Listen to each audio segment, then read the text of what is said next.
Hello Kanyakumari மக்களே, நம்ம government பாத்தீங்கன்னா 2025 பட்ஜெட் தாக்கல் அறிவிக்க போறாங்க. அதோட கருத்து கணிப்பு என்னன்னு கேட்டு தெரிஞ்சுக்கலாம் வாங்க. பட்ஜெட் தாக்கல் அறிவிச்சிருக்காங்க. நீங்க அதை பத்தி என்ன நினைக்கிறீங்க? அதை பத்தி விலைவாசி குறைக்கணும், மக்களுக்கு நல்லா செய்யணும்.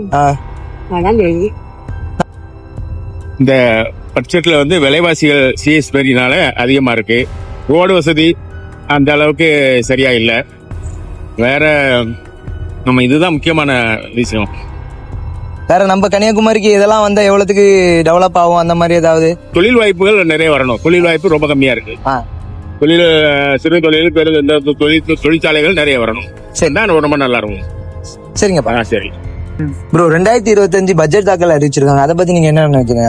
பெரிய பெரிய தாரஸ் அதெல்லாம் போயிட்டு நம்ம ரோடு நல்லா சேதமாகுது. அந்த ரோட கொஞ்சம் சரி பண்ணலாம். அப்புறம் மக்கள் எல்லாருக்கும் நல்லா வேலை வாய்ப்பு கிடைக்கணும். அப்புறம் ஜிஎஸ்டி முக்கியமா கம்மி பண்ணணும். அதான் என்னோட பொறுப்பு. நினைக்கிறேன்னா வேலை வாய்ப்பு கம்மியா இருக்கு, வேலை வாய்ப்பை கொஞ்சம் அதிகப்படுத்தலாம். ஜிஎஸ்டி மற்ற ஸ்டேட்டை கம்பேர் பண்ணும்போது தமிழ்நாட்டில் கொஞ்சம் ஜாஸ்தியாகவே இருக்குது. அதையும் கொஞ்சம் கம்மி பண்ணீங்கன்னா கொஞ்சம் நல்லா இருக்கும்னு நான் நினைக்கிறேன். வேற நம்ம கன்னியாகுமரியில் என்னெல்லாம் பண்ணலாம்னு நினைக்கிறீங்க? ரோடு வசதி கொஞ்சம் ரொம்ப மோசமா இருக்குது. அந்த ரோடு வசதி கொஞ்சம் அதிகப்படுத்தினீங்கன்னா அதுவும் கொஞ்சம் நல்லா இருக்கும். ஏன்னா சுற்றுலாத்தலங்கள் அதிகமாக இருக்கக்கூடிய ஒரு கன்னியாகுமரி, நீங்க அந்த மாதிரி அதையும் கொஞ்சம் ட்ரை பண்ணி பார்க்கலாம் அப்படின்னு என்னோட கருத்து. ஓகே பட் எல்லாம் கூடியாச்சு, இது ஒண்ணும் பண்ண முடியாது. எல்லா ஸ்பேர் சாதனம், சாப்பாடு சாதனம், என்ன சாதனம் ஜிஎஸ்டி, சாப்பாடு வேற ஜிஎஸ்டி நமக்கு. புரிஞ்சா? இப்போ 4 இட்லியா இருக்கு 50 ரூபா, அதுக்கு 56 ரூபா ஜிஎஸ்டி ஆகும். சாப்பாடுக்கு இப்போ எல்லாம் விலைவாசி கூட்டிட்டு போகுது. ஒன்னும் வாங்கி சாப்பிட முடியல. ஒரு வெங்காயம் இப்ப 45 ரூபா, தக்காளி 35 ரூபா. எப்படி வாங்கி சாப்பிட முடியும் நமக்கு? இதெல்லாம் விலை குறைச்சா நல்லா இருக்கு. அந்த டோல்கேட் எல்லாம் எடுத்துன்னா தானா விலை குறைச்சிடும். டோல்கேட் இல்லப்பா, இங்க இருந்து சென்னை போனோம்னா ஒரு வண்டிக்கு 3000 ரூபாய் டோல்கேட் ஆகுது. டோல்கேட் எடுத்தாலே போதும், ஆட்டோமேட்டிக்கா எல்லாம் விலை குறைஞ்சிரும்.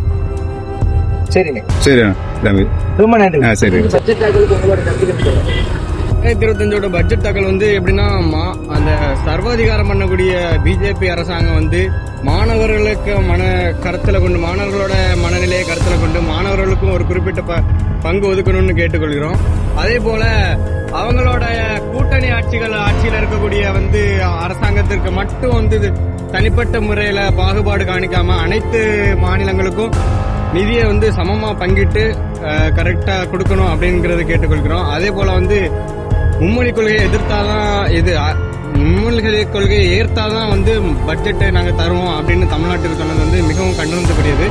அதையும் ஒன்றிய பாஜக அரசாங்கம் பார்சியாலிட்டி பாகுபாடு காட்டாம தமிழகத்துக்கு தேவையான நிதியை வழங்கிட வலியுறுத்துகிறோம்.